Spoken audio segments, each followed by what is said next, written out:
ಸಮಸ್ತ ಕನ್ನಡಿಗರಿಗೆ ನಮಸ್ತೆ ಮಾಡ್ತಿರುವಂಥ ನಾನು ನಿಮ್ಮ ಕನ್ನಡಕೋರ ಬಂದಿನೊಂದು ಹೊಸ ವಿಡಿಯೋ ಜೊತೆ ಒಂದು ಹೊಸ ಸ್ಟೀಲ್ ಡೋರ್ ಇನ್ಫಾರ್ಮೇಷನ್ ಜೊತೆ. ಸೊ ಆಲ್ರೆಡಿ ಮಾರ್ಕೆಟಲ್ಲಿ ತುಂಬ ಸಂಚಲನ ಮೂಡಿಸ್ತಾ ಇದೆ ಸ್ಟೀಲ್ ಡೋರು. ಪ್ರತಿಯೊಬ್ಬರು ಕೂಡ ನಮ್ಮನೆಗೆ ಹಾಕೋಣ ಅಂತ ಯೋಚನೆ ಮಾಡ್ತಾ ಇದ್ದಾರೆ. ಆದರೆ ಈ ಸ್ಟೀಲ್ ಡೋರನ್ನು ಪರ್ಚೇಸ್ ಮಾಡೋಕ್ಕಿಂತ ಮುಂಚೆ ಯಾವ ವಿಚಾರನ ತಿಳಿದಿಟ್ಕೊಬೇಕು, ಜೊತೆಯಲ್ಲಿ ಯಾವ ಬ್ರ್ಯಾಂಡ್ದು ಚೆನ್ನಾಗಿರುತ್ತೆ, ಏನೇನು ಮಿಸ್ಟೇಕ್ಸ್ ಆಗಬಹುದು ಪ್ರತಿಯೊಂದು ತಿಳಿಸ್ಕೊಡೋದಕ್ಕೆ ನಮ್ಮ ಜೊತೆ ಜೆಸಿತಾ ಸ್ಟೀಲ್ ಡೋರ್ಸ್ ಕಡೆಯಿಂದ ರಘುನಾಥ್ ಸರ್ ಇದ್ದಾರೆ. ವೆಲ್ಕಮ್ ಅಣ್ಣ ಸರ್ನ. ಸರ್ ನಮಸ್ಕಾರ. ನಮಸ್ತೆ ಸರ್, ಎಲ್ಲ ಕನ್ನಡಕವರ ವೀಕ್ಷಕರಿಗೂ ನಮಸ್ಕಾರ. ಒಂದು ಲೈಫ್ ಟೈಮ್ ಪ್ರಾಡಕ್ಟ್ ಆಗಿ ಅಲ್ಯೂಮಿನಿಯಂ ಇಂಟೀರಿಯರ್ನ ಪರಿಚಯ ಮಾಡಿಕೊಟ್ರಿ. ಆ ನಂತರ ಲೈಫ್ ಟೈಮ್ ಡೋರ್ ಅಂತ ನಮ್ಮ ಜೆಸಿತಾ ಸ್ಟೀಲ್ ಡೋರ್ಗಳನ್ನ ಪರಿಚಯ ಮಾಡಿಕೊಟ್ರಿ. ಹೇಗೆ ನಡೀತಾ ಇದೆ ಬಿಸ್ನೆಸ್? ಜನ ಇಷ್ಟಪಡ್ತಾ ಇದ್ದಾರಾ? ಖಂಡಿತ ಸರ್, ಖಂಡಿತ. ಯಾಕೆಂದರೆ ನಾನು ಇನಿಷಿಯಲ್ ಡೇಸಲ್ಲಿ ನಾನು ಎಕ್ಸ್ಪೆಕ್ಟ್ ಮಾಡಿರಲಿಲ್ಲ ಸರ್. ಈಗ ಸ್ಟೀಲ್ ಡೋರು ನಾನು ಸ್ಟಾರ್ಟ್ ಮಾಡಿದ ಉದ್ದೇಶನೇ ತುಂಬ ಜನ ಕ್ಲೈಂಟ್ಸು ಕೇಳ್ತಾ ಇದ್ರು. ಯಾಕಂದರೆ ನಿಮ್ಮ ವಿಡಿಯೋದಲ್ಲಿ ತುಂಬ ಜನ ನೋಡಿರ್ತಾ ಇದ್ರಲ್ಲ, ಸೊ ನೋಡಿ ಸರ್ ನೀವು ಮಾಡ್ತೀರಾ ಅಂತ. ನಮಗೆ ಇನ್ನೂ ಆಲ್ರೆಡಿ ಬಿಸ್ನೆಸ್ ಇದ್ರು ನಡೀತಾ ಇದೆಯಲ್ಲ, ಹಾಗಾಗಿ ಏನು ಜಾಸ್ತಿ ತಲೆ ಕೆಡಿಸ್ಕೊಂಡಿರಲಿಲ್ಲ. ಯಾಕಂದರೆ ಫಸ್ಟ್ ಆಫ್ ಆಲ್ ನನಗೆ ಇದು ಸ್ಟಾರ್ಟ್ ಮಾಡಿದ್ರೆ ಜನ ಅಕ್ಸೆಪ್ಟ್ ಮಾಡ್ತಾರಾ ಇಲ್ವಾ ಅನ್ನೋದು ನನಗೊಂದು ಡೌಟ್ ಇತ್ತು. ಬಟ್ ಸರ್ ನಾನು ಎಕ್ಸ್ಪೆಕ್ಟೇ ಮಾಡಿರಲಿಲ್ಲ ಸರ್. ಆ್ಯಂಡ್ ಸ್ಟಾರ್ಟ್ ಮಾಡಿದ ಮೊದಲನೇ ತಿಂಗಳಲ್ಲಿ ನಿಮ್ಮ ಕಡೆಯಿಂದ ವೀಕ್ಷಕರಿಗೆ ಗೊತ್ತಾಗ್ತಿದ್ದಾಗೆ ಸರ್ ಸರಿ ಸುಮಾರು 50 to 60 ಡೋರು ಬುಕಿಂಗ್ಸ್ ಆಗಿದೆ. 50 ಡೋರು ನಾನು ಎಕ್ಸ್ಪೆಕ್ಟ್ ಮಾಡಿರಲಿಲ್ಲ. ಮೈ ಎಕ್ಸ್ಪೆಕ್ಟೇಷನ್ ಅಪ್ರಾಕ್ಸಿಮೇಟ್ಲಿ ಒಂದು 15 to 20 ಆಗಬಹುದು ಅಂತ. ಮೇ ಬಿ, ಅದು ನಾಟ್ ಶೋರ್ ಆಗ್ಬೋದು. ಅಂದರೆ ಸರ್ ಆ್ಯಕ್ಚುಲಿ ಹೌದು, ಜನ ಚೇಂಜಸ್ ನೋಡ್ತಾ ಇದ್ದಾರೆ. ಆ್ಯಂಡ್ ಆಮೇಲೆ ಇದು ಇಷ್ಟೊಂದು ಇದಾಗಿದೆಯಲ್ಲ ಅಂತ ನಾನು ಇನ್ನು ಸ್ವಲ್ಪ ಸರ್ಚ್ ಮಾಡ್ತಾ ಹೋದೆ ಸರ್. ಸೊ ಸರ್ ಬೇರೆ ಕಂಟ್ರಿಗಳಲ್ಲಿ ಇದೆಲ್ಲ ಆಲ್ರೆಡಿ ಎಕ್ಸಿಸ್ಟಿಂಗ್ ಸರ್, ಮುಂಚೆನೆಯಿಂದ ಇದೆ, ತುಂಬ ದಿನದಿಂದ ಇದೆ. ನಮ್ಮಲ್ಲಿ ಈಗ ಬಂದಿದೆ. ಆ್ಯಂಡ್ ಜನಕ್ಕೆ ಇದ್ರ ಬಗ್ಗೆ ಅವೇರ್ನೆಸ್ ಇರಲಿಲ್ಲ. ಒನ್ಸ್ ಯಾವಾಗ ಅದು ನಿಮ್ಮ ಯೂಟ್ಯೂಬ್ ಚಾನಲಲ್ಲಿ ನೋಡಿದಾಗ ಮತ್ತು ಈ ಒಂದು ಕಾನ್ಸೆಪ್ಟ್ ಗೊತ್ತಾಗಿದ್ದಂಗೆ 100% ಜನ ಅಕ್ಸೆಪ್ಟ್ ಮಾಡ್ತಾ ಇದ್ದಾರೆ.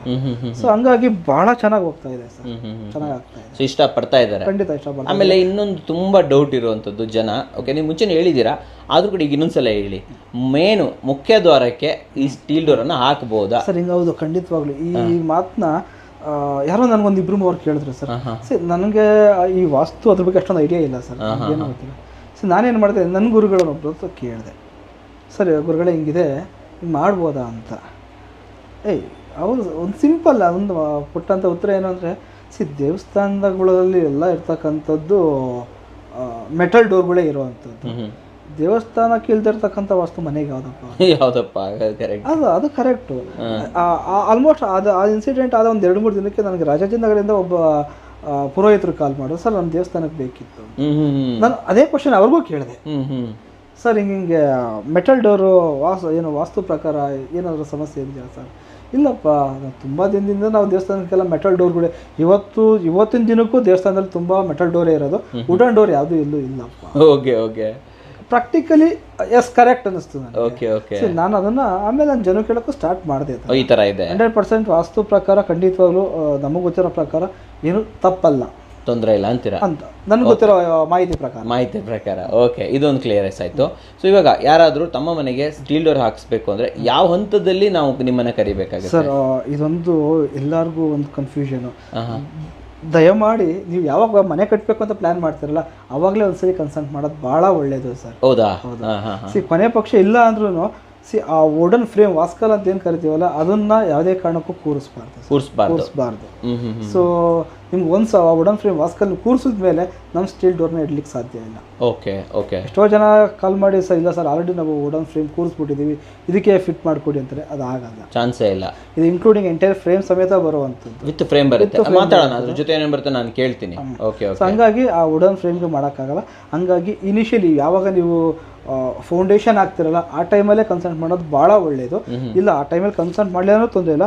ವುಡನ್ ಫ್ರೇಮ್ ಇಡದೆ ಖಾಲಿ ಬಿಟ್ಟು ಆಲ್ಮೋಸ್ಟ್ ಒಂದು 80% ಕೆಲಸ ಕಂಪ್ಲೀಟ್ ಆದಮೇಲೆ ನಮಗೆ ಕನ್ಸಲ್ಟ್ ಮಾಡೋದು ತೊಂದರೆ ಇಲ್ಲ ಅಂತೀರಾ? ಓಕೆ. ಸೊ ಯಾರೋ ಇವಾಗ ಓಲ್ಡ್ ಮನೆ ಆಲ್ರೆಡಿ ಮನೆ ಕಟ್ಬಿಟ್ಟಿದ್ದಾರೆ, ಓಕೆ ರೆಡಿ ಇದೆ ಮನೆ, ಆದರೆ ಇವಾಗ ನಮ್ಮ ವಿಡಿಯೋ ನೋಡಿಬಿಟ್ಟು ಹೇಗೋ ಡೋರ್ ಎಲ್ಲ ಹಳೇದಾಗಿರುತ್ತೆ, ಚೇಂಜ್ ಮಾಡಿಬಿಡೋಣ ಅನ್ನೋ ಮೆಂಟಾಲಿಟಿಲಿ ಇರೋರು, ಸೊ ಇವಾಗ ಹಳೆ ಡೋರನ್ನು ತೆಗೆದುಬಿಟ್ಟು ವಾಸ್ಕಲನ್ನು ತೆಗೆದುಬಿಟ್ಟು ಇದನ್ನ ಹಾಕ್ಬೋದಾ? ನಾವು ಆಲ್ರೆಡಿ ತುಂಬ ಕ್ಲೈಂಟ್ಸ್ಗೆ ಹಾಕ್ಕೊಟ್ಟಿದ್ದೀವಿ ಸರ್. ಹಾಕ್ಬೋದು. ಅದು ಹೆಂಗೆ ಮಾಡ್ತೀರಾ ನೀವು? ಅದು ಎಂಟೈರ್ ಫ್ರೇಮ್, ಅವ್ರ ಫ್ರೇಮ್ ಸಮೇತ ಅದನ್ನು ತೆಗೆಸ್ಕೊಡ್ಬೇಕು ಸರ್, ಅವರೇ ತೆಗೆಸ್ಬೇಕು ಅದನ್ನು. ಓಕೆ. ಸೊ ಅವ್ರು ತೆಗೆಸಿದ್ರು ಅಂದರೆ ಸೊ ಫಿಟ್ಟಿಂಗು ನಮ್ಮ ನಾರ್ಮಲ್ ರೆಗ್ಯುಲರ್ ಫಿಕ್ಸಿಂಗೇ ಬಂದ್ಬಿಡುತ್ತೆ. ಅದಾದ್ಮೇಲೆ ಸ್ವಲ್ಪ ಅವ್ರದ್ದು ಸಿಮೆಂಟ್ ವರ್ಕ್ ಇರುತ್ತೆ, ಸಿವಿಲ್ ವರ್ಕ್ ಇರುತ್ತೆ, ಅದನ್ನ ಅವ್ರು ಮಾಡಿಸ್ಕೊಬೇಕು. ಅವ್ರ ವುಡನ್ ಫ್ರೇಮ್ ತೆಗೆದ್ರೆ ಆ ಪ್ಲೇಸಲ್ಲಿ ಎಕ್ಸಾಕ್ಟ್ ನಮ್ಮ ಫ್ರೇಮ್ ವಿತ್ ನಮ್ಮ ಡೋರ್ ಇನ್ಸ್ಟಾಲ್ ಮಾಡ್ಕೋಬಹುದು. ಈವನ್ ಇವಾಗ ಕಟ್ಸ್ತಾ ಇರೋರು ಕೂಡ ವುಡನ್ ಫ್ರೇಮ್ ಇಟ್ಟಿದ್ದಿದ್ರೆ ಅದನ್ನು ತೆಗೆಸಿ ಕೊಟ್ಟರೆ ಮಾಡ್ಬೋದು. ಅಂದ್ರೆ ಏನಾಗುತ್ತೆ ಅಂದ್ರೆ ಸರ್, ಇವತ್ತು ವುಡನ್ ಫ್ರೇಮ್ ಅಂತಂಗೆನೆ ಇವತ್ತು ಫಸ್ಟ್ ಎಲ್ಲ ಮನೆ ಅಂದ್ರೆ ಫಸ್ಟ್ ಬಾಗ್ಲು ಅಂತಾರೆ, 50-60 ಸಾವಿರ ವುಡನ್ ಫ್ರೇಮ್ಗೆ ಖರ್ಚು ಮಾಡಿರ್ತಾರೆ. ಸೊ ಎಷ್ಟೋ ಜನ ಎಲ್ಲ ಸರ್ ಆಯ್ತು ನಾವು ತೆಗಿತೀವಿ ಹಾಕ್ಸ್ಕೊಡಿ ಅಂತಾರೆ. ನಮಗೂ ತುಂಬಾ ಬೇಜಾರಾಗುತ್ತೆ. 50-60 ನಾನು ಹೇಳಿದ್ವಿ 50-60 ಸಾವಿರ ಖರ್ಚು ಮಾಡಿದ್ದೀರಾ ಸರ್, ಇನ್ನೇನು ಮಾಡೋಕ್ಕಾಗಲ್ಲ, ಸುಮ್ಮನೆ ಏನಕ್ಕೆ ವೇಸ್ಟ್ ಮಾಡ್ತೀರಾ, ಹೋಗಿ ತೊಂದರೆ ಇಲ್ಲ. ನಮ್ಮನ್ನು ಕೇಳಿದ್ರೆ ನಾವು ಬೇಡ ಅಂತಾನೆ ಸಜೆಸ್ಟ್ ಮಾಡ್ತೀವಿ ಸರ್, ಯಾಕಂದ್ರೆ ಅನ್ನೆಸೆಸರಿ ಖರ್ಚು ಮಾಡಬಾರ್ದು. ಹಂಗಾಗಿ ನಾನು ಕೇಳಿದವ್ರಿಗೆ ಇಲ್ಲ ಬೇಡ ಬಿಡಿ ಸರ್ ವುಡನ್ ಡೋರೇ ಇಡಿ ನೀವು ಅಂತ ಹೇಳಿ.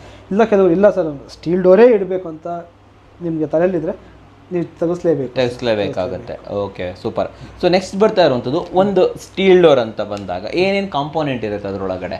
ಸರ್ ಮೇಜರ್ ಆಗಿ ಫ್ರೇಮ್ ಔಟರ್ ಫ್ರೇಮ್ ಏನು ವಾಸ್ಕರ್ ಅಂತ ಕರಿತೀವಲ್ಲ, ಆ ಔಟರ್ ವುಡನ್ ಫ್ರೇಮ್ ಬರುತ್ತೆ ಮೇಜರ್ ಆಗಿ. ಅಂಡ್ ಹಿಂಜಸ್ ಬರುತ್ತೆ, ಇಲ್ಲಿ ಕಾಣಿಸ್ತಾ ಇದೆಯಲ್ಲ. ಹೌದು, ಔಟರ್ ಫ್ರೇಮ್ ಒಂದು ನಂಬರ್ 1. ಎರಡನೇದಾಗಿ ಹಿಂಜಸ್ ಕೂಡ ಬರುತ್ತೆ, ಇಲ್ಲಿ ಕಾಣಿಸ್ತಾ ಇದೆ, ಇದು hinges. Okay, next so locking system sir, ಇಲ್ಲಿ ಇದು ಬರ್ತಾ ಇದೆ ಲಾಕಿಂಗ್ ಸಿಸ್ಟಮ್, ಈ ಸೆಕ್ಷನ್ ಅಲ್ಲಿ ಇರೋ ಲಾಕಿಂಗ್ ಸಿಸ್ಟಮ್, ಫುಲ್ ಸಿಸ್ಟಮ್. ಹೌದು, ಸೊ ಅದು locking system. And leaf size ಜೊತೆಗೆ ಗೇಜ್ ದಪ್ಪ ಇಲ್ಲ, ದಪ್ಪ ಅಂದ್ರೆ ಲೀಫ್ ಸೈಜ್ ಆಯ್ತು. ಗೇಜ್ ಅಂದ್ರೆ ಈ ಶೀಟ್ ಏನ್ ಈ ಶೀಟಿನ ಗೇಜ್. ಸೊ ಅದ್ರ ಮೇಲೆ ಡಿಪೆಂಡ್ ಆಗುವಂಥದ್ದು ಸರ್. ಸ್ಟೀಲ್ ಡೋರು ಆಲ್ಮೋಸ್ಟ್ ನೀವು ನೋಡಿರ್ಬೋದು, ನಾನು ತುಂಬಾ ವಿಡಿಯೋಗಳಲ್ಲಿ ನೋಡಿದ್ದೀನಿ, ನೀವು ತುಂಬಾ ವಿಡಿಯೋಗಳು ಮಾಡಿದ್ದೀರಾ ಸರ್. ಎಲ್ಲ ವಿಡಿಯೋಗಳು ಆಲ್ಮೋಸ್ಟ್ ಎಲ್ಲ ಸೇಮ್ ಇರುತ್ತೆ. ಹೌದು, ಪ್ರೈಸ್ ಮಾತ್ರ ತುಂಬಾ ಡಿಫ್ರೆಂಟ್ ಆಗಿರುತ್ತೆ, ಯಾಕೆಂತ ನನಗೆ ಗೊತ್ತಿಲ್ಲ. ಎಲ್ಲ ನೋಡಲಿಕ್ಕೆ ಸೇಮ್ ಒಂದೇ ಕಾಣುತ್ತೆ, ಬಟ್ ಮೇಜರ್ ಆಗಿ ಗೇಜ್ ಭಾಳ ಫೋಕಸ್ಡ್ ಆಗಿ ಅಬ್ಸರ್ವ್ ಮಾಡಬೇಕು. ಒಳ್ಳೆ ಗೇಜ್ ಇರಬೇಕು. ನಮ್ಗೆ ಹೆಂಗ್ ಗೊತ್ತಾಗುತ್ತೆ ಅದ್ರ ಗೇಜ್ ಹೆಂಗಿದೆ? ಯೂಶಲಿ ಇಲ್ಲ, ಅದು ನಾವು ಚೆಕ್ ಮಾಡ್ಸಕ್ ಸಾಧ್ಯ ಇಲ್ಲ. ಇವ್ರು ಏನ್ ಹೇಳ್ತಾರೆ ಅದನ್ನ ಅಕ್ಸೆಪ್ಟ್ ಮಾಡ್ಬೇಕಾಗುತ್ತೆ. ಬಟ್ ಅದನ್ನ ಪ್ರಾಕ್ಟಿಕಲಿ ನೀವು ಹೆಂಗ್ ಮಾಡ್ಬೋದು, ಅಟ್ಲೀಸ್ಟ್ ಒಂದಾಗಿ ವೇಟ್ ನೋಡ್ಬಿಟ್ರೆ ಮೆಟಲ್ ಸರ್ ಇದು. ವೆಯ್ಟ್ ಸುಮ್ಮನೆ ಬೈಕ್ ಬಂದಾಗ ಏನೋ ಒಂದು ಪ್ರೈಸ್ ಹೇಳ್ತಾರೆ, ನೋ, ಅಟ್ಲೀಸ್ಟ್ ನಾವೇನು ಕೊಡ್ತಾ ಇದ್ದೀವಿ ಅದು ವರ್ತ್ ಇದೆಯಾ ಇಲ್ವಾ ಚೆಕ್ ಮಾಡಬೇಕು ಸರ್. ಯಾಕಂದರೆ ಸರ್ ನಾನೀಗ ಸ್ಟೀಲ್ ಡೋರ್ ಮಾಡಿದ್ದೀವಿ ಅಂತೇಳಿ ನಾವು ಹೇಳ್ತಾ ಇರೋದು ಅಂತಲ್ಲ, ಯಾರಿಗೆ ಆಗಲಿ ಆ ಒಂದು ದುಡ್ಡಿಗೆ ಒಂದು ವ್ಯಾಲ್ಯೂ ಇರುತ್ತೆ. ಹೌದು, ನೀವು ಒಟ್ಟು ಏನು ಪೇ ಮಾಡ್ತಿದ್ರೆ ಅದಕ್ಕೆ ವ್ಯಾಲ್ಯೂಯಬಲ್ ಥಿಂಗ್ಸ್ ನೀವು ತೊಗೊಂಡೋಗಿ ಮನೆಗೆ, ತೊಂದರೆ ಇಲ್ಲ. 10 ರೂಪಾಯಿ ಪೇ ಮಾಡಿ 2 ರೂಪಾಯಿ ಪ್ರಾಡಕ್ಟ್ ನೀವು ಮನೆಗೆ ತೊಗೊಂಡೋದ್ರೆ ವರ್ತಿಲ್ಲ ಅಂತಾರೆ. ಅಟ್ಲೀಸ್ಟ್ 8 ರೂಪಾಯಿ ಪ್ರಾಡಕ್ಟ್ ತೊಗೊಂಡು ಹೋಗ್ಬೇಕು. ಈಗ ನಮ್ಮಲ್ಲಿ ನೋಡಿ 3 ಫೀಟ್ ಡೋರ್ ಇದೆ ಸರ್, ಇಲ್ಲೊಂದು 3 ಫೀಟ್ ಡೋರ್ ಇದೆಯಲ್ಲ ಅದಿದೆ, ಅಪ್ರಾಕ್ಸಿಮೇಟ್ಲಿ 17-18 ಸಾವಿರ ಇದೆ ಅನ್ಸುತ್ತೆ ಸರ್, ಆಯಿತಾ. ಬಟ್ ನಮ್ಮಲ್ಲಿ ಅದೇ ಮಿನಿಮಮ್ 3 ಫೀಟ್ ಡೋರು 24,000ಗೆ ನಾವು ಸೆಲ್ ಮಾಡ್ತಾ ಇದ್ದೀವಿ. ಅದು 3 ಫೀಟೇ ಬರುವಂಥದ್ದು. ಬಟ್ ಅದ್ರ ವೆಯ್ಟ್ ಬಂದು ಮಿನಿಮಮ್ 55 kgs ಬರುತ್ತೆ ಸರ್. 55 kg ಬರುತ್ತೆ. ಇದ್ರದ್ದು ಎಷ್ಟು kg ಇದು ಬಂದು ಅಪ್ರಾಕ್ಸಿಮೇಟ್ಲಿ 30 to 33 kgs ಬರುತ್ತೆ ಸರ್. 33 kg ಎಷ್ಟು ಚಾರ್ಜ್ ಮಾಡ್ತಾ ಇದ್ದೀರಾ? 17,000 16 to 17,000. 55 kg ಏನು ಚಾರ್ಜ್ ಮಾಡ್ತಾ ಇದ್ದೀರಾ? 24,000 ಚಾರ್ಜ್. ಓಕೆ, ನಿಮ್ಮ ಪ್ರಕಾರ ಈ ರೇಟಲ್ಲಿ ಈ ವೇಟ್ ಇರಬೇಕು ಅಂದರೆ ಅಟ್ಲೀಸ್ಟ್ ಮಿನಿಮಮ್. ಅಂದರೆ ನೋಡ್ಲಿಕ್ಕೆ ಒಂದೇ ಥರ ಸೇಮ್ ಇರುತ್ತೆ. ಒಂದು ವೆಯ್ಟು ಜನಗಳು ಹೆಂಗೆ ಚೆಕ್ ಮಾಡ್ಬೋದು ಅದು ಬಿಟ್ಟರೆ ಬೇರೆ ಆಪ್ಷನ್ ಇಲ್ಲ. ಅದೊಂದು ಆಪ್ಷನ್. ಅಟ್ಲೀಸ್ಟ್ ವೆಯ್ಟ್ ಎಷ್ಟು ಬರುತ್ತೆ ಅಂತ ಕೇಳಿ, ಅದ್ರ ಹಿಂದೆ ಮುಂದೆ ಗೊತ್ತಾಗುತ್ತೆ. ಅದೊಂದೇ ಆಪ್ಷನ್. ಓಕೆ, ಇದು 100% ವರ್ತಾ ಇಲ್ಲ ಅಂತ ಹೇಳಲಿಕ್ಕೆ. ಇದೊಂದು ಇಷ್ಟು ನೋಡ್ಬೋದು. ಆಮೇಲೆ ಈಗ ಸ್ಟೀಲ್ ಡೋರ್ ಅಂತ ಹೇಳ್ತೀವಲ್ಲ, what is the core material? ಏನು ಮಟೀರಿಯಲ್ ಇದೆ ಆ್ಯಕ್ಚುಲಿ ಸರ್? ಆ್ಯಕ್ಚುಲಿ ಇದ್ರ ಮೇನ್ ಕೋರ್ ಮೆಟೀರಿಯಲ್ ಬಂದು GI ಸರ್. GI ಏನು GI ಅಂದರೆ? Galvanised iron. ಓಕೆ. ಇದು ಮುಂಚೆ ಯೂಸ್ ಮಾಡ್ತಾ ಇದ್ದಿದ್ದು. ಪ್ರೆಸೆಂಟ್ ಮಾರ್ಕೆಟಲ್ಲಿ ಇರುವಂಥದ್ದು GI ಸ್ಟೀಲ್ ಡೋರ್ಸೇ ಇರುವಂಥದ್ದು. ಯಾಕೆ ನಾವು ಕರ್ನಾಟಕದಲ್ಲಿ ಒಂದು ಹೊಸ ಇದು ಅಂದರೆ ನಾವು GIನ advanced version of GL use ಮಾಡಿದ್ದೀವಿ. GL ಅಂದರೆ ಗ್ಯಾಲೋ ವ್ಯಾಲ್ಯೂಮ್ ಅಂತೇಳಿ. ಹೌದು. GL ಅಂದರೆ ನಿಮಗೆ GI ಅಂದರೆ ವಿತ್ ಜಿಂಕ್ ಕೋಟಿಂಗಲ್ಲಿ ಬರ್ತಾ ಇತ್ತು ಮುಂಚೆ. ಬಟ್ ಈಗ zinc with aluminium with silicon ಕೋಟಿಂಗಲ್ಲಿ ಬರುತ್ತೆ. ಏನು ಬೆನಿಫಿಟ್ ಅದರಿಂದ? ಇದು ಲೈಫ್ ಜಾಸ್ತಿ ಬರುತ್ತೆ ಸರ್, ಲೈಫ್ ಜಾಸ್ತಿ ಬರುತ್ತೆ. ಜಿ ಎಲ್ ಮೆಟೀರಿಯಲ್ ನಾವು ಲಾಸ್ಟ್ ಯಾವುದೋ ವಿಡಿಯೋದಲ್ಲೂ ಹೇಳಿದ್ದೀವಿ. ಜಿ ಎಲ್ ಮೆಟೀರಿಯಲ್ ನಮ್ಮ BSNL ಪೋಲ್ ಯೂಸ್ ಮಾಡ್ತಿದ್ರು ಪೋಲ್. ಸೊ ಆಕ್ಚುಲಿ ನಾನು ನಿನ್ನೆ ತುಮಕೂರು ಹೋಗಿದ್ದೆ, ಯಾವುದೋ ಒಂದು ಹಳೆ ಏರಿಯಾ, ಅದು ತುಂಬಾ ಹಳೆ ಏರಿಯಾಗಳು ಅಲ್ಲಿತ್ತು ಸರ್. ನಿನ್ನೆ ಅದು ನೋಡಿ ನನಗೆ ಆಕ್ಚುಲಿ ಆ ವಿಡಿಯೋದಲ್ಲಿ ಮಾತಾಡಿದ್ ನೆನಪಾಯ್ತು. ಹೌದಲ್ಲ, ಇನ್ನೂ ಹಂಗೆ ಇದೆ, ಏನೂ ಆಗಲ್ಲ. ಹೌದು, ಅದು ಜಿ ಎಲ್ ಮೆಟೀರಿಯಲ್. ನನ್ಗೆ ಗೊತ್ತಿರೋ ಪ್ರಕಾರ 30-35 ವರ್ಷದ ಹಳೆ ಪೋಲ್ಗಳು ಸರ್, ಹಂಗೆ ಇರುತ್ತೆ. ಇನ್ನ 30 ವರ್ಷ ಆದ್ರೂ ಏನೂ ಆಗಲ್ಲ. ಹಾಗಾಗಿ ಜಿ ಎಲ್ ಮೆಟೀರಿಯಲ್ ಏನೂ ಆಗಲ್ಲ, ತೊಂದರೆ ಇಲ್ಲ ಅಂತೀರಾ. ಸೊ ಈ ಡೋರ್ಗಳ ಲೈಫ್ ಎಷ್ಟಿರ್ಬೋದು ನಿಮ್ಮ ಪ್ರಕಾರ? ಸೊ ಅದೇನು ಹೇಳ್ತದೆ, ಈಗ ಜಿ ಎಲ್ ಮೆಟೀರಿಯಲ್ ಅಂದಾಗ ಇದು ಒಂಥರ ಲೈಫ್ ಟೈಮ್ ಪ್ರಾಡಕ್ಟ್ ಸರ್. 100 ವರ್ಷ ಬರ್ಬೋದಾ? ಆರಾಮಾಗಿ ಬರ್ಬೋದು, ಬಟ್ 100 ವರ್ಷ ಮನೆ ಇರಬೇಕು. ಮತ್ತೆ ಸ್ಕ್ರಾಚಸ್ ಆಗುವಂತ ಚಾನ್ಸಸ್ ಇರುತ್ತೆ ಕೆಲವು ಸಲ, ಮಕ್ಕಳು ಕೆರೆದು ಮಾಡಿ, ಅಥವಾ ಯಾವುದೋ ಶಾರ್ಪ್ ಎಡ್ಜ್ ಅಥವಾ ತುಂಬಾ ಹಾರ್ಡ್ ಮೆಟೀರಿಯಲ್ ಇಂದ ಟಚ್ ಆಗಿ ಕೆಲವು ಸಲ ವುಡನ್ ಡೋರ್ ಮುರಿದೋಗುವಂತ ಸಿಚುವೇಶನ್ ಇದ್ದಾಗ ಇವು ಸ್ವಲ್ಪ ಡೆಂಟ್ ಆ ತರ ಆಗುವಂತ ಚಾನ್ಸಸ್ ಇರುತ್ತೆ. ವುಡನ್ ಡೋರು ಪೀಸ್ ಆಗೋ ಚಾನ್ಸಸ್ ಅಂತ ಸಿಚುವೇಶನ್ ಅಲ್ಲಿ ಇದು ಡೆಂಟ್ ಆಗ್ಬೋದು ಅಷ್ಟೇ. ಅಂಡ್ ಮಿನಿಮಮ್ ಅಟ್ಲೀಸ್ಟ್ 16 gauge ಇರಬೇಕು ಸರ್. ಡೋರ್ಸ್ 16 gauge ಅಲ್ಲಿ ಇರಬೇಕು. 16 gauge ಅಲ್ಲಿ ಇರಬೇಕು. ಓಕೆ. ಇನ್ನು ಇದರಲ್ಲಿ ದಪ್ಪ ಅಂತ ಬಂದಾಗ ಎಷ್ಟು ದಪ್ಪ ಸಿಗುತ್ತೆ ಲೀಫ್ ಸೈಜ್ ನಮಗೆ ಸರ್? ಅತಿ ಕಡಿಮೆ ಅಂದ್ರೆ 50 mm ಸರ್, ಅಂದ್ರೆ ಒಂದು 2 ಇಂಚ್ ಅಪ್ರಾಕ್ಸಿಮೇಟ್ಲಿ. 2 inch 50 mm. ಮಾಮೂಲಿ ಡೋರ್ಗಿನ ಡಬಲ್. ಹೌದು. ನಾರ್ಮಲ್ ನಿಮಗೆ ವುಡನ್ ಡೋರ್ ಬರುವಂಥದ್ದು ಮ್ಯಾಕ್ಸಿಮಮ್ ಅಂದ್ರೆ 30 mm. ಅದೇ ಮ್ಯಾಕ್ಸಿಮಮ್ 30 mm. ಹೌದು. ಸೊ 2 ಡೋರ್ ಆಲ್ಮೋಸ್ಟ್ 2 ಡೋರ್ ಅಷ್ಟು. ಇದು ಮಿನಿಮಮ್ 50 mm ಬರುತ್ತೆ. ಮ್ಯಾಕ್ಸಿಮಮ್ ಆವರೇಜ್ ಅಂತ ಬಂದಾಗ usually normally steel door running ಅಲ್ಲಿ ಇರುವಂಥವು ಅಂತ ಅಂದಾಗ 70 mm ಬರುತ್ತೆ. 70 ಅಪ್ರಾಕ್ಸಿಮೇಟ್ಲಿ 70 ರೆಗ್ಯುಲರ್ ಆಲ್ಮೋಸ್ಟ್ ಎಲ್ಲರೂ ಯೂಸ್ ಮಾಡುವಂಥದ್ದು. ಇನ್ನು ಕೆಲವು ಪ್ರೀಮಿಯಂ ಡೋರ್ಸ್ಗಳು ಬರುತ್ತೆ ಸರ್. ಪ್ರೀಮಿಯಂ ಡೋರ್ಸು ಅದರಲ್ಲಿ ಗೇಜು ಕೂಡ ನಿಮಗೆ ಭಾಳ ಚೆನ್ನಾಗಿರೋ ಗೇಜ್ ಬರುತ್ತೆ. ಅಂಡ್ ಥಿಕ್ನೆಸ್ ಎಲ್ಲ ಅಪ್ರಾಕ್ಸಿಮೇಟ್ಲಿ ನಿಮಗೆ 90 mm ಥಿಕ್ನೆಸ್. 90 mm ಇಷ್ಟು ದಪ್ಪ ಬರುತ್ತೆ. ಆಲ್ಮೋಸ್ಟ್ ನಿಯರ್ಲಿ 4 ಇಂಚು ಬರುತ್ತೆ ಸರ್. 4 ಇಂಚು ಅಂದ್ರೆ ಸರ್ 4 ಇಂಚ್ ಇಟ್ಕೆಗಳು ಬರ್ತಾಯಿದ್ವಲ್ಲ, ಇಟ್ಕೆ ದಪ್ಪ ಆ ಥಿಕ್ನೆಸ್ ಅಲ್ಲಿ ಬರುತ್ತೆ ಸರ್. ಈ ಇದೆ ಅಲ್ಲ, ಈ ಲೀಫ್ ಅಂತಾರೆ ಸರ್ ಇದಕ್ಕೆ ಅಲ್ವಾ? ಈ ಲೀಫ್ ಅನ್ನ ತಡೆಯುವಷ್ಟು ಕೆಪಾಸಿಟಿ ಇಂಚಸ್ ಇರುತ್ತಾ? 100% ನೀವು ಹೇಳಿದ್ರಲ್ಲ ಹೌದು. ಸೊ ಇದೆಲ್ಲ ಬಟರ್ಫ್ಲೈ ಇಂಚಸ್, ಇದೆ ವೆಯ್ಟ್ ತುಂಬಾ ಜಾಸ್ತಿ ಇರುತ್ತೆ. ಅಂಡ್ ನಮ್ಮ ಫ್ರೇಮ್ಸ್ ಈ ಇಂಚಸ್ ಆರಾಮಾಗಿ ತಡೆಯುತ್ತೆ ಸರ್. ಇದೇ ರೀಸನ್ಗೆ ನಾವು ಆ ವುಡನ್ ಫ್ರೇಮ್ಗೆ ಇದನ್ನು ಫಿಕ್ಸ್ ಮಾಡೋಕ್ಕಾಗಲ್ಲ, ಚಾನ್ಸ್ ಇಲ್ಲ ಅಂತೀರಾ? ಓಕೆ. ಸೊ ಇದ್ರದ್ದು ಇದು ತುಂಬಾ ಗಟ್ಟಿ ಇರುತ್ತೆ. ಹೌದು. So usually compulsory butterfly inches ಇದ್ರೆ ಭಾಳ ಚೆನ್ನಾಗಿರುತ್ತೆ. ಬಟರ್ಫ್ಲೈ ಇಂಚಸ್ಗೆಲ್ಲ ಲೈಫ್ ಎಷ್ಟು ವಾರಂಟಿ ಏನೋ ಕೊಡ್ತೀರಾ? ಯೂಶಲಿ ಕಂಪ್ನಿ ಕಡೆಯಿಂದ 5 years ವಾರಂಟಿ ಇದೆ. 5 ವರ್ಷ ವಾರಂಟಿ. ಸೊ 5 ವರ್ಷದಲ್ಲಿ ಏನೂ ಆಗಿಲ್ಲ ಅಂದ್ರೆ ಮತ್ತೆ ಏನೂ ಆಗಲ್ಲ ಅಂತೀರಾ? ಸ್ಯಾಗ್ ಆಗೋದು, ಈ ಮರದ್ದು ಕೆಲವೊಂದ್ಸತಿ ಸ್ಯಾಗ್ ಆಗುತ್ತೆ ಕೆಳಗಡೆ. ಇಲ್ಲ, ಆಕ್ಚುಲಿ ಅದು ಪ್ರಾಬ್ಲಮ್ ಅಂತಲ್ಲ, ಅದು ಮರದ ಗುಣಗಳು ಹೇಳ್ಬೇಕು. ಅದು ಸಮಸ್ಯೆ ಅಂತ, ಅದು ನಮಗೆ ಸಮಸ್ಯೆ ಅಂತ ನಾವು ಮಾಡ್ಕೊಂಡಿರೋ ಮರದ ಸಮಸ್ಯೆ ಅಲ್ಲ, ಅದ್ರ ಗುಣ.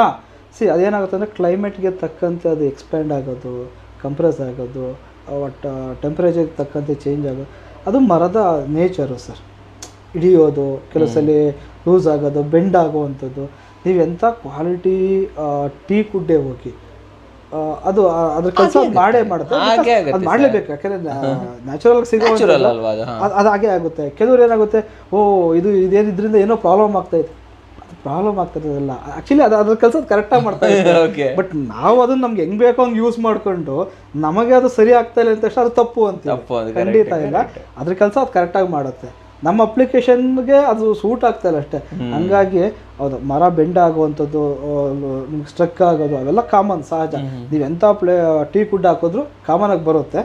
ಬಟ್ ಅಂಥ ಸಮಸ್ಯೆಗಳೆಲ್ಲ ಇದ್ರಲ್ಲಿ ಬರಲ್ಲ, ಚಾನ್ಸೇ ಇಲ್ಲ. ಬೆಂಡ್ ಆಗಲ್ಲ, ಸ್ಯಾಗ್ ಆಗಲ್ಲ, ಆಮೇಲೆ ಓವರ್ಲ್ಯಾಪ್ ಆಗಲ್ಲ, ಸ್ಟ್ರಕ್ ಆಗಲ್ಲ, ಸೌಂಡ್ ಡೋರ್ ಸೌಂಡ್ ಕೇಳ್ಬೇಕು ನೀವು. ನೋಡಿದ್ವಿ, ತುಂಬಾ ಕೇಳಿದೀವಿ. ಅಂತ ಸಮಸ್ಯೆಗಳು ಬರೋದೇ ಇಲ್ಲ, ಚಾನ್ಸೇ ಇಲ್ವಾ? ಇಲ್ಲ. ಆಮೇಲೆ ಈ ತರ ಸೌಂಡ್ ಬರಬಾರ್ದು ಅಂತ ಲುಬ್ರಿಕೇಶನ್ ಏನಾದ್ರು ಮಾಡ್ಬೇಕಾ? ಇಲ್ಲ, ನಾವು ಯೂಶಲಿ ಇನಿಷಿಯಲ್ ಡೇಸಲ್ಲೇ ಒಳಗಡೆ ಮಾಡಿಬಿಟ್ಟಿರ್ತಾರೆ ಸರ್. ಹಂಗಾಗಿ ಅದೇನೋ ಯಾವ ಟೈಮಲ್ಲಿ ಆಗುತ್ತೆ ಅಂದರೆ, ನಿಮಗೆ ಒಂದು ರೆಸ್ಟ್ ಏನಾದ್ರು ಅದು ಸಣ್ಣ ಪುಟ್ಟದ್ದು ರಸ್ಟ್ ಏನಾದ್ರು ಫಾರ್ಮ್ ಆಯಿತು ಅಂದರೆ ಆ ಸೌಂಡ್ ಬರುವಂಥದ್ದು ಇರುತ್ತೆ. ಅದಕ್ಕೆಲ್ಲ ನಮ್ಮ ಕಡೆಯಿಂದ ನೀವೇ ಲುಬ್ರಿಕೇಶನ್ ಮಾಡಿಬಿಟ್ಟಿರ್ತಾರೆ. ರಸ್ಟ್ ಅಂತ ಹೇಳಿದ್ರೆ ಈ ಲೀಫ್ಗೆ ರಸ್ಟ್ ಏನಾದರೂ ಬರುತ್ತೆ? ಇಲ್ಲ ಸರ್, ಇದೆಲ್ಲ ಅದು ಹೇಳಿದೆ ಸರ್, ಜಿ ಎಲ್ ಮೆಟೀರಿಯಲ್ ಏನು ಬರಲ್ಲ. ಇಂಚಸ್ಸಲ್ಲಿ ನಿಮ್ಗೆ ಯಾವಾಗ ಡಸ್ಟ್ ಕೂತಾಗ, ಟೈಟ್ ಆದಾಗ ಆ ಸೌಂಡ್ ಬರುತ್ತೆ. ಅದು ಬಿಟ್ರೆ ಇದರಿಂದ ಲೀಫಲ್ಲಿ ಏನು ರಸ್ಟ್ ಗಿಸ್ಟ್ ಏನು ಬರಲ್ಲ?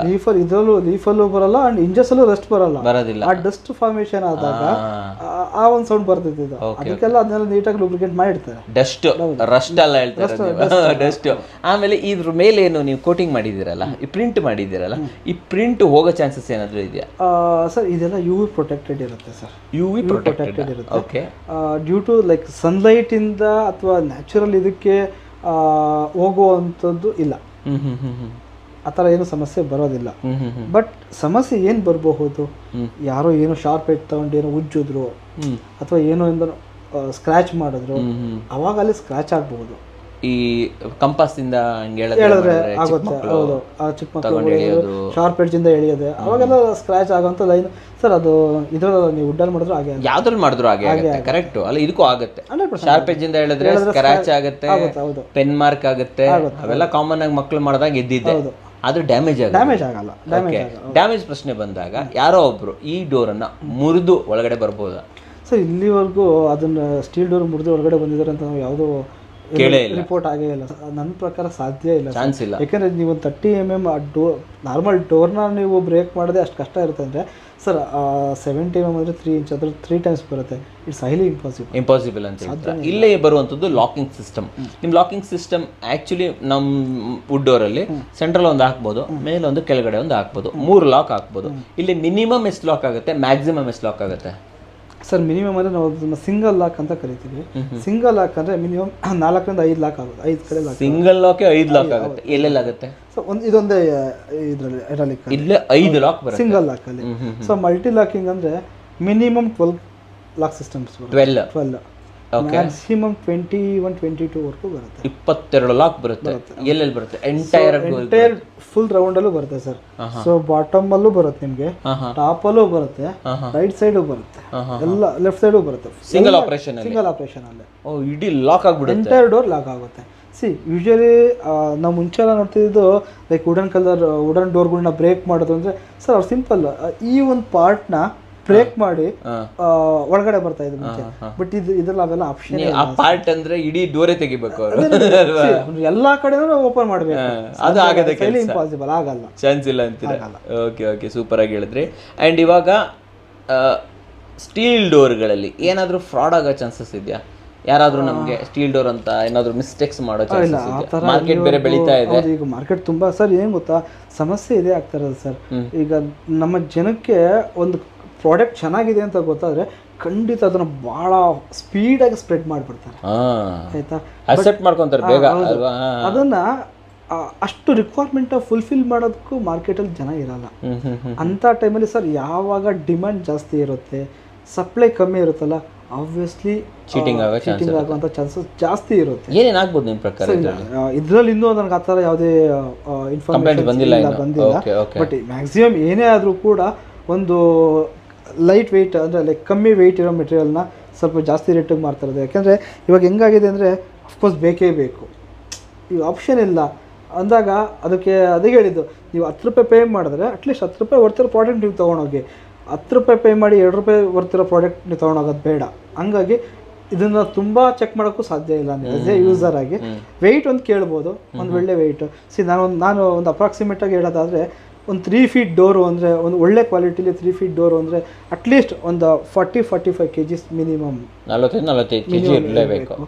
ಸೊ ಇಲ್ಲ ಅಪ್ ಟು 4 feet ಹೋಗ್ತಿದೆ ಅಂದರೆ ಅಟ್ಲೀಸ್ಟ್ ಕೊನೆಯ ಪಕ್ಷ ಒಂದು 70 kg 70-75 kgs 70 kg ಇರಬೇಕು. ಒಂದು ಒಳ್ಳೆ ಕ್ವಾಲಿಟಿ ಅಂತ ಬಂದಾಗ. Okay, fine. ಸೊ ಈಗ ನೆಕ್ಸ್ಟ್ ಬರ್ತಾ ಇರುವಂಥದ್ದು, ಇದಕ್ಕೆ ನಾವು ಲೈಕ್ ಡೋರ್ ಬೆಲ್ಗಳು, ಏನಾದ್ರು ಸೆನ್ಸರ್ಸ್ಗಳು, ಇದು ಫಿಂಗರ್ ಪ್ರಿಂಟ್ ಅವೆಲ್ಲ ಹಾಕ್ಸ್ಕೋಬಹುದು. ಎಲ್ಲ ಇದಕ್ಕೂ ಈ ಡಿಜಿಟಲ್ ಆಪ್ಷನ್ ಭಾಳ ಸಿಂಪಲ್ ಆಗಿ ಮಾಡ್ಬೋದು. ಸೊ ಈ ಮುಂಚೆ ವುಡನ್ಗೆ ಅವೆಲ್ಲ ಕೆಲವು ಆಗ್ತಿರ್ಲಿಲ್ಲ. ಇದರಲ್ಲಿ ತುಂಬ ಆಪ್ಷನ್ಸ್ ಇದೆ ಸರ್. ಇವಾಗ ಟೆಕ್ನಾಲಜಿ ತುಂಬ ಮುಂದೆ ಹೋಗ್ಬಿಟ್ಟಿದೆ ಸರ್. ನೀವು USA ಕೂತ್ಕೊಂಡು ನೀವು ಮನೆ ಡೋರ್ನ ಲಾಕ್ ಮಾಡ್ಬೋದು, ಅಂಡ್ ನಿಮ್ಮ ಮನೆ ಹತ್ರ ಯಾರು ಬಂದಿದ್ದಾರೆ ಅಂತ ನೀವು ಅಲ್ಲಿ ಈಸಿಯಾಗಿ ಕೂತ್ಕೊಂಡು ಆಕ್ಸೆಸ್ ಮಾಡ್ಬೋದು. ಅಷ್ಟು ಟೆಕ್ನಾಲಜಿ ಮುಂದೆ ಹೋಗಿದೆ. ಸ್ಟೀಲ್ ಡೋರಲ್ಲಿ ಅದೆಲ್ಲ ಲೈಕ್ ಫಿಂಗರ್ ಟಿಪ್ಪಲ್ಲಿ ಮಾಡಿಬಿಡ್ಬೋದು. ಸೊ ನಿಮ್ಮಲ್ಲಿ ವರ್ಕಿಂಗ್ ಕೀ ಮತ್ತು ಆಕ್ಚುಯಲ್ ಕೀ ಮಾಸ್ಟರ್ ಕೀ ಅಂತ ಕೊಡ್ತೀರಾ, ಏನು ಡಿಫ್ರೆನ್ಸ್ ಆ ಕೀಗೂ ಈ ಕೀಗೂ? ಸರ್ ಯೂಶಲಿ ಏನಾಗುತ್ತೆ ಅಂದರೆ ಕೆಲವು ಸರಿ ಡೋರ್ ಫಿಕ್ಸ್ ಆಗಿದ ತಕ್ಷಣ ಓನರ್ ಮನೆಗೆ ಹೋಗಲ್ಲ, ಇನ್ನು ಹೊರದು ಇದು ವರ್ಕ್ಸ್ ಏನಾದ್ರು ಪೆಂಡಿಂಗ್ ಇರುತ್ತೆ. ಈಗ ಎಕ್ಸಾಂಪಲ್ ನಮ್ಮದೇ ನೋಡಿ, ಮೈಸೂರಲ್ಲಿ ಸುಮಾರು ಒಂದು 15 ಡೋರ್ ಇನ್ಸ್ಟಾಲ್ ಮಾಡಿದ್ದು, ಇನ್ನೂ 2 ಡೋರ್ ಇನ್ಸ್ಟಾಲ್ ಮಾಡಬೇಕಾಗಿತ್ತು. ಸೊ ಅವ್ರಿಗೇನು ಮಾಡಿದ್ರು, ಎಲ್ಲ ಇನ್ಸ್ಟಾಲ್ ಮಾಡಿ ಮೇನ್ ಕೀ ಅವ್ರಿಗೆ ಕೊಟ್ಬಿಟ್ಟು ಒಂದು ಸರ್ವೆಂಟ್ ಕೀ ಅವ್ರ ಹತ್ರ ಒಂದು ನಾವು ತಂದಿದ್ದು ಸರ್ವೆಂಟ್ ಕೀ ಅಂತ. ಹೌದು. ಓಕೆ. ಸೊ ಅದೇನಾಗುತ್ತೆ ಅಂದರೆ ಈಗ ಅವರ ವರ್ಕು ಏನು ಪ್ರೆಸೆಂಟ್ ಕೆಲಸ ಇನ್ನೂ ನಡೀತಾ ಇದೆಯಲ್ಲ, ಅದೆಲ್ಲ ಕಂಪ್ಲೀಟ್ ಆದಮೇಲೆ ಒನ್ಸ್ ನೀವು ಮಾಸ್ಟರ್ ಕೀ ಯೂಸ್ ಮಾಡಿದ್ರೆ ಅಂದರೆ ಈ ಕೀಗಳು ಯೂಸ್ ಆಗೋದಿಲ್ಲ. ಇದು ಸರ್ವೆಂಟ್ ಕೀನ ಮಾಸ್ಟರ್ ಕೀನ? ಇದು ಮಾಸ್ಟರ್ ಕೀ, ಒಳಗಡೆ ಇರೋದು ಮಾಸ್ಟರ್ ಕೀ. ಹೌದು. ಇದು ಸರ್ವೆಂಟ್ ಕೀ. ಹೌದು. ಇದನ್ನ ಈಗ ಯೂಸ್ ಮಾಡ್ಬೋದು. ಈಗ ಯೂಸ್ ಮಾಡ್ಬೋದು. ಒನ್ಸ್ ಇದು ಆಕ್ಟಿವ್ ಆಯಿತು ಅಂದರೆ ಇದು ನಿಮಗೆ ಮತ್ತೆ ಯೂಸ್ ಮಾಡೋಕ್ಕಾಗಲ್ಲ. ಏನು ಸರ್ ಇದು ಅಂತ ಟೆಕ್ನಾಲಜಿನ ಇದು? ಶೋರಾ ಸರ್ ಅದು? 100% ಟ್ರೈ ಮಾಡ್ಬೋದಾ ನಾವು? ಈಗ ಅದೇನು ಏನು ಗೊತ್ತಾ ಸರ್, ಈಗ ನಮ್ಮ ಯಾವ್ದಾದ್ರು ಇನ್ಸ್ಟಾಲ್ ಆಗಿರೋದು ನಮಗೆ ಟೈಮ್ ಶೆಡ್ಯೂಲ್ ಸಿಕ್ಕಿದ್ದಂಗೆ ಹೋಗಿ ಆಲ್ರೆಡಿ ಇನ್ಸ್ಟಾಲ್ ಆಗಿರೋಂಥ ಕ್ಲೈಂಟ್ಸ್ಗಳ ರಿವ್ಯೂ ತೊಗೊಂಡ್ಬಿಡೋಣ ಸರ್. ಎಷ್ಟು ಕೀ ಕೊಡ್ತೀರಾ? 5 ಕೀಸ್ ಬರುತ್ತೆ ಇದು. 5 ಕೀ ಕೊಡ್ತೀರಾ? ಓಕೆ, 5 ಕೀ ಕೊಡ್ತೀರಾ ಇದ್ರ ಜೊತೆ? 5 ಕೀ ಕಳೆದೋಯ್ತು ನಮ್ಮ ಹತ್ರ, ಆವಾಗ ಏನು ಮಾಡೋದು ಸರ್? ಲಾಸ್ಟ್ ಆಪ್ಷನ್ ಒಂದು ಈ ಸಿಲಿಂಡರ್ ಫುಲ್ ಚೇಂಜ್ ಮಾಡೋವಂಥದ್ದು. ಇಡೀ ಸಿಲಿಂಡರ್ ಚೇಂಜ್ ಮಾಡ್ಬೋದು? ಇವ್ರು ನಿಮ್ಮ ಕಂಪನಿಯವ್ರನ್ನ ಕರೆಸ್ಬಿಟ್ಟು ಮಾಡ್ಕೊಡ್ತೀರಾ? ಲಿಟಲ್ ಬಿಟ್ ಎಕ್ಸ್ಪೆನ್ಸ್ ಆಗ್ಬೋದು, ಜಾಸ್ತಿ ಆಗ್ಬೋದು. ತುಂಬಾ ಏನು ಜಾಸ್ತಿ ಆಗಲ್ಲ, ಬಟ್ ಎಕ್ಸ್ಪೆನ್ಸ್ ಆಗುತ್ತೆ. ತುಂಬಾ ಏನಿಲ್ಲ, ಅದು ಆಗುತ್ತೆ ಸರ್, ಮಾಡ್ಬೋದು ಈಸಿಯಾಗೇನೆ. ಅಂದ್ರೆ ಈಗ ನಾವು ಈ ಮಾಮೂಲಿ ಕೀ ಮೇಕರ್ ಹತ್ರ ಸಾಧ್ಯ ಇಲ್ಲ, ಅವೆಲ್ಲ ಆಗಲ್ಲ, ಚಾನ್ಸೇ ಇಲ್ಲ. ಸೊ ದಯವಿಟ್ಟು ಸ್ಟೀಲ್ ಡೋರ್ ಹಾಕೋರು ಗಮನದಲ್ಲಿ ಇಟ್ಕೊಳ್ಳಿ, ಈ ರೀತಿ ಕೀನ ನೀವೆಲ್ಲೂ ಮಾಡಕ್ ಆಗೋದಿಲ್ಲ. ಸೊ ಅದರಿಂದ 5 ಕೀ ಕೊಡ್ತಾ ಇದ್ದಾರೆ ಎಸ್ಪೆಷಲಿ. ದಯವಿಟ್ಟು ಎಲ್ಲಾದ್ರೂ ಒಳ್ಳೆ ಜಾಗದಲ್ಲಿ ಇಟ್ಕೊಳ್ಳೋದು ಒಳ್ಳೇದು. ಅಂಡ್ ಇದನ್ನ ಮನೆ ಒಳಗಡೆ ಇಟ್ಬಿಟ್ಟು ಮರ್ತು ಹೊರಗಡೆ ದಯವಿಟ್ಟು ಅಟ್ಲೀಸ್ಟ್ ನಾವು ಹೇಳೋದಂದ್ರೆ ಅಟ್ಲೀಸ್ಟ್ ಕಾರಲ್ಲಿ ಒಂದೊಂದು ಕೀ ಕ್ಯಾರಿ ಮಾಡಿ, ಕಾರಲ್ಲಿ ಒಂದೊಂದು ಕೀ ಕ್ಯಾರಿ ಮಾಡೋದು ಒಳ್ಳೇದು. ಹೊರಗಡೆ ಬ್ಯಾಗಲ್ಲಿ ಒಂದು ಹಂಗಿದ್ರೆ ಒಳ್ಳೇದು ಅಂತ ಹೇಳ್ತೀರಾ. ಆಮೇಲೆ ಫೈನಲ್ ಆಗಿ ಬರ್ತಾ ಇರುವಂತದ್ದು ನಿಮ್ಮಲ್ಲಿ ಡೋರ್ಗಳು ಯಾವ ರೇಟಿಂದ ಸ್ಟಾರ್ಟ್ ಆಗುತ್ತೆ ಸರ್? ಸರ್ 17,000-18,000 ಇಂದ ನಮ್ಮಲ್ಲಿ ಸ್ಟಾರ್ಟ್ ಆಗುತ್ತೆ. 17,000 ರೂಪಾಯಿಗೆ ಸಿಗುತ್ತೆ. ಚೆನ್ನಾಗಿರುತ್ತಾ? 100% ಸ್ಟೀಲ್ ಡೋರ್. ಅಂದ್ರೆ ಮೇನ್ ಡೋರ್ಗೆ ಹೋಗ್ಬೋದು ಅಥವಾ ಒಳಗಡೆ ರೂಮ್ ಡೋರ್ಗೆ ಹಾಕಕ್ಕಾಗಲ್ಲ. ಸೊ ರೂಮ್ಸ್ಗೆಲ್ಲ ಆರಾಮಾಗಿ ಯೂಸ್ ಮಾಡ್ಬೋದು, ಹಾಕೋಬೋದಾ? 3 ಫೀಟ್ ಬರುತ್ತಲ್ಲ, ಹಂಗಾಗಿ ಮೇನ್ ಡೋರ್ಗೆ ಅಟ್ಲೀಸ್ಟ್ ಒಂದು 3.5 ವಿಡ್ತ್ ಬೇಕಾಗುತ್ತೆ. ಹಂಗಾಗಿ ರೂಮ್ಸ್ಗೆಲ್ಲ ಆರಾಮಾಗಿ ಯೂಸ್ ಮಾಡ್ಬೋದು. ಸರ್ ಇದು ವಾಟರ್ ಪ್ರೂಫ್? ನೀರಲ್ಲಿ ಹಾಕಿದ್ರೆ 100% water proof, 100% fire proof. So ನಾಳೆ ದಿನ ಬೆಂಕಿಗೆ ಹತ್ಕೊಂಡ್ರು ಏನು ಸಮಸ್ಯೆ ಇಲ್ಲ, ಹೆಂಗಿರುತ್ತೆ ಹಂಗೆ ಇರುತ್ತೆ. Okay sir. ಆಮೇಲೆ ಇದನ್ನ ಇನ್ಸ್ಟಾಲ್ ಮಾಡೋದಿದ್ರೆ ಸೊ 17,000 ಸ್ಟಾರ್ಟ್ ಅಂತ ಹೇಳಿದ್ರೆ, ಮೇನ್ ಡೋರ್ಗಳು ಯಾವ ರೇಟಿಂದ ಸ್ಟಾರ್ಟ್ ಆಗುತ್ತೆ ಸರ್? ಸರ್ ಮೇನ್ ಡೋರ್ ಅಂದರೆ ಈಗ 3.5 ಫೀಟಲ್ಲಿ ಅವರು ಸ್ಟಾರ್ಟ್ ನೋಡೋದಾದ್ರೆ ಅಪ್ರಾಕ್ಸಿಮೇಟ್ಲಿ 32-33 ಸಾವಿರದಿಂದ ಸ್ಟಾರ್ಟ್ ಆಗುತ್ತೆ. ಕೊಡ್ಬೋದಲ್ವಾ ಸರ್? ಟೀ ಕೂಡ ಎಷ್ಟು ಕಾಸ್ಟ್ಲಿ ಇದೆ? ಫ್ರೇಮ್ಗೆ 30,000 ಆಗುತ್ತೆ ಸರ್ ಟೀಕಲ್ಲಿ. ಇದೆಲ್ಲ ಬಂತಲ್ಲ ಇದರಲ್ಲಿ. ಇನ್ನು ನೀವು 4 ಫೀಟ್ಗೆ ಹೋಗ್ತೀರಾ ಅಂದ್ರೆ ಅಪ್ರಾಕ್ಸಿಮೇಟ್ಲಿ ಒಂದು 40-42 ಸಾವಿರದಿಂದ ಸ್ಟಾರ್ಟ್ ಆಗುವಂಥದ್ದು. ಸೊ ಅದು 100% ವರ್ತ್ ಇದೆ ಸರ್. ಯಾಕಂದರೆ ಸರ್ ನನಗೆ ಗೊತ್ತಿರೋ ಪ್ರಕಾರ ನೀವು 50,000 ರೂಪಾಯಿ ರೇಂಜಲ್ಲಿ ನಮ್ಮ ಹತ್ರ 4 ಫೀಟ್ಗೆ ಒಳ್ಳೆ ಡೋರ್ ಸಿಗುತ್ತೆ 50,000 ರೂಪಾಯಿಗೆ. ಬಟ್ ಟೀಕಲ್ಲಿ ಮಾಡ್ಲಿಕ್ಕೆ ಸಾಧ್ಯ ಇಲ್ಲ ಸರ್. ರೆಡಿಮೇಡ್ ಸಿಗುತ್ತೆ ಮಿನಿಮಮ್ ಅಲ್ಲ ಸರ್, ರೆಡಿಮೇಡ್ ಸಿಕ್ಕರೂ ಅದಕ್ಕೆ ಇಂಜಸ್ ಎಕ್ಸ್ಟ್ರಾ, ಲಾಕ್ಗಳು ಎಕ್ಸ್ಟ್ರಾ, ಪ್ರತಿಯೊಂದು ಅದಕ್ಕೆಲ್ಲ ಎಕ್ಸ್ಟ್ರಾ. ಹಂಗಾದಾಗ 50,000 ದಾಟ ಹೋಗ್ಬಿಡುತ್ತೆ. ಲಾಕ್ 10,000 ಆಗುತ್ತೆ. ಹೌದು, ಮಲ್ಟಿಪಲ್ ಲಾಕ್ ಅದು extra, plus carpenter labour extra, knob extra, knocker extra. ಯಾಕಂದ್ರೆ ನೀವು ಡೋರ್ ಅಂತ ಬೇರೆ ಯಾವ್ದೋ ಒಂದು ಸಾಮಿಲಲ್ಲಿ ಸಿಗುತ್ತೆ ತಂದು ಆ ಪ್ರೈಸಿಂಗ್ ಲೆಕ್ಕ ಹಾಕ್ತೀವಿ. ಇನ್ಸ್ಟಾಲ್ ಓವರ್ ಆಲ್ ಇನ್ಸ್ಟಾಲೇಷನ್ ಲೆಕ್ಕ ಹಾಕಿದ್ರೆ ಸರ್ 50,000 ಮಾಡ್ಲಿಕ್ಕೆ ಸಾಧ್ಯನೇ ಇಲ್ಲ, ಚಾನ್ಸೇ ಇಲ್ಲ. ಇದನ್ನ ಗಮನದಲ್ಲಿ ಇಟ್ಕೊಳ್ಳಿ. ಡೋರ್ ಬೆಲೆ ಅಲ್ಲ, ನಿಮಗೆ ಡೋರ್ ಶಟರ್ ಅಂತ ಹೇಳ್ತಾರೆ. ಶಟರ್ ನಿಮಗೆ 20,000 ರೂಪಾಯಿಗೂ ಸಿಗ್ಬೋದು, ಬಟ್ ಅದ್ರ ಆ ಫ್ರೇಮ್ ಮಾಡಿಸ್ಬೇಕು, ಫ್ರೇಮು, ಇಂಜಸ್, ಪ್ರತಿಯೊಂದು ಬೋಲ್ಟ್ ಆಗಿರ್ಬೋದು, ಲ್ಯಾಚ್ ಆಗಿರ್ಬೋದು, ಪ್ರತಿಯೊಂದು ಬರುತ್ತೆ, ಬೇಕಾಗುತ್ತೆ. ಸೊ ಆವಾಗ ಅದು ನಮಗೆ ಓವರ್ ರೇಟ್ ಆಗೋಗಿರುತ್ತೆ ಅಲ್ವಾ? ಓಕೆ ಸರ್, ಇವಾಗ ನೀವು ಈ ತರ ಡೋರ್ಗಳನ್ನ ಒಂದು ಫಿಕ್ಸ್ ಮಾಡೋದಕ್ಕೆ ಎಷ್ಟು ಟೈಮ್ ತಗೊಂತೀರಾ? ಬೆಂಗಳೂರು ಆದ್ರೆ ಎಷ್ಟು, ಹೊರಗಡೆ ಆದ್ರೆ ಎಷ್ಟು ಟೈಮ್ ಆಗುತ್ತೆ? ಈಗ ಏನಂದ್ರೆ ಸರ್, ಈಗ ನಮ್ಮಲ್ಲಿ ಏನು ಡಿಸ್ಪ್ಲೇ ಇದೆಯಲ್ಲ ಇದೇ ಮಾಡೋದು sir, almost within a week ಅಲ್ಲೇ ಫಿಕ್ಸ್ ಮಾಡಿ, ಒಂದು ವಾರದಲ್ಲಿ ಫಿಕ್ಸ್ ಮಾಡಿ. ಬೆಂಗಳೂರು ಆದ್ರೂ ಔಟ್ಸ್ಕರ್ಟ್ ಆದ್ರೂ ಎಲ್ಲಾದ್ರೂ ತೊಂದರೆ ಇಲ್ಲ ಮಾಡ್ತೀವಿ. ಅದನ್ನ ಬಿಟ್ಟು ಬೇರೆ ಯಾವ್ದಾದ್ರು ಮಾಡಿಸ್ಬೇಕು ಅಂದಾಗ ಅದನ್ನ ಅವೈಲಬಿಲಿಟಿ ಚೆಕ್ ಮಾಡ್ಕೊಬೇಕು ಸರ್. ಅಟ್ಲೀಸ್ಟ್ ನಮ್ಗೆ ಒಂದು 25 ಡೇಸ್ ಟೈಮ್ ಬೇಕಾಗುತ್ತೆ. ನಮ್ಮಲ್ಲಿ ಸ್ಟಾಕ್ ಇಲ್ಲ ಅಂದಾಗ ಹೊಸದ್ ಮಾಡೆಲ್, ಹೌದು, ಸೊ ಒಂದು 25 ಡೇಸ್ ಟೈಮ್ ಬೇಕಾಗುತ್ತೆ. What about the transportation? ಅದು ಎಕ್ಸ್ಟ್ರಾನಾ ಸರ್? ಬೆಂಗಳೂರಲ್ಲಿ ಯಾವುದೋ ಟ್ರಾನ್ಸ್ಪೋರ್ಟೇಷನ್ ನಾವು ಚಾರ್ಜ್ ಮಾಡ್ತಾ ಇಲ್ಲ. So out of Bengaluru of course charge ಮಾಡ್ತಾ ಇದ್ದೀವಿ. ಆ್ಯಂಡ್ ಅದಕ್ಕೂ ಕೂಡ ನಾವು ಲೈಕ್ ಕಸ್ಟಮರ್ಸ್ಗೆ ಒಂದು ಒಳ್ಳೆ ಬೆನಿಫಿಟ್ ಆಗೋ ಥರ, ಈಗ ಯಾವುದೋ ರಿಟರ್ನ್ ಗಾಡಿಗಳು ನಮ್ಮ ಶಿವಮೊಗ್ಗದ ನಮ್ಮ ರೆಗ್ಯುಲರ್ ಹೋಗ್ತಾ ಇರುತ್ತೆ. ಸೊ ಆಲ್ಮೋಸ್ಟ್ ವಾರಕ್ಕೆ ಒಂದು 2-3 ಡೋರ್ ಬರುತ್ತೆ. ಸೊ ಅವಾಗ ಏನು ಮಾಡ್ತೀವಿ, ರಿಟರ್ನ್ ಗಾಡಿಗಳು ಯಾವ್ದಾದ್ರು ಅರೇಂಜ್ ಮಾಡಿ ಒಂದು 3 ಡೋರ್ಗೆ ಮಾತಾಡಿ ಕಳಿಸ್ತೀವಿ. ಅವ್ರಿಗೆ 1,000 1,500 ಹಂಗೆ ಬರುತ್ತೆ. ಕಮ್ಮಿ ಆಯ್ತಲ್ವಾ ಸರ್ ಅವಾಗ? ಯಾಕಂದರೆ ಸರ್ ಕಸ್ಟಮರ್ಸ್ಗೂ ಬರ್ಡನ್ ಅನಿಸ್ಬೋದು. Okay okay okay. ಹಂಗಾಗಿ ಅದೊಂದು ವ್ಯವಸ್ಥೆ ನಾವು ಮಾಡ್ಕೊಡ್ತೀರಾ. ಸೊ ಫೈನಲ್ ಆಗಿ ಯಾರು ಬರಬೇಕು ಅಂದ್ರೆ ಎಲ್ಲಿ ಬರ್ಬೋದು? ಎಕ್ಸ್ಪೀರಿಯನ್ಸ್ ಸೆಂಟ್ರಲ್ಲಿ. ಹೌದು, ಇದು ನಮ್ದು ಅಂದ್ರಳ್ಳಿ ಡಿ ಗ್ರೂಪ್ ಲೇಔಟಲ್ಲಿ ನಮ್ಮ experience centre. So all 7 days ನಮ್ದು ವರ್ಕಿಂಗ್ ಇರುತ್ತೆ, 10 to 6 ವರ್ಕಿಂಗ್ ಇರುತ್ತೆ ಸರ್. ಇರ್ತಲ್ವಾ? ಸೊ ಈಗಿದ್ರೆ ಅಷ್ಟೇ ಅಲ್ಲ, ಜಶಿತಾ ಸ್ಟೀಲ್ ಡೋರಲ್ಲಿ ಮುಂಚೆನೂ ಕೂಡ ವಿಡಿಯೋಸ್ ಕೂಡ ಮಾಡಿದ್ದೀವಿ, ಅನೇಕ ಪ್ರಯೋಗಗಳನ್ನೆಲ್ಲ ಮಾಡಿಬಿಟ್ಟಿದ್ದೀವಿ. ಇದ್ರ ಮೇಲೆ ಒಂದು ಪ್ಲೇಲಿಸ್ಟನ್ನು ಕ್ರಿಯೇಟ್ ಮಾಡಿದ್ದೀವಿ, ಅದ್ರ ಮೂಲಕ ನೀವು ಇವ್ರನ್ನ ನೋಡ್ಬೋದು. ಅಷ್ಟೇ ಅಲ್ಲದೆ ಜಶಿತಾ ಸ್ಟೀಲ್ ಡೋರ್ ಅವ್ರದ್ದೇ ಒಂದು ಇನ್ನೊಂದು ಪೋರ್ಷನ್ ಅಂತ ಹೇಳ್ಬೋದು, ಬಿ ಇಂಟೀರಿಯರು, ಅಲ್ಯೂಮಿನಿಯಂ ಇಂಟೀರಿಯರ್ನ ಆಲ್ ಓವರ್ ಕರ್ನಾಟಕ ಮಾಡ್ಕೊಡ್ತಾಯಿದ್ರೆ ಅದು ಕೂಡ ಬೆಸ್ಟ್ ಪ್ರೈಸಲ್ಲಿ. ಆ ವಿಚಾರದ ಬಗ್ಗೆನೂ ಕೂಡ ನೀವು ಹೆಚ್ಚಿನ ಮಾಹಿತಿಯನ್ನು ತಿಳ್ಕೊಬೋದು. ಸೊ ನಮ್ಮ ವೀಕ್ಷಕರಿಗೆ ಸ್ಟೀಲ್ ಡೋರ್ಗಳ ಬಗ್ಗೆ ಒಂದು ಒಳ್ಳೆಯ ಮಾಹಿತಿ ತಂದುಕೊಟ್ಟಿದ್ದಕ್ಕೆ ಧನ್ಯವಾದಗಳು ಸರ್. ಧನ್ಯವಾದಗಳು ವೀಕ್ಷಕರೇ.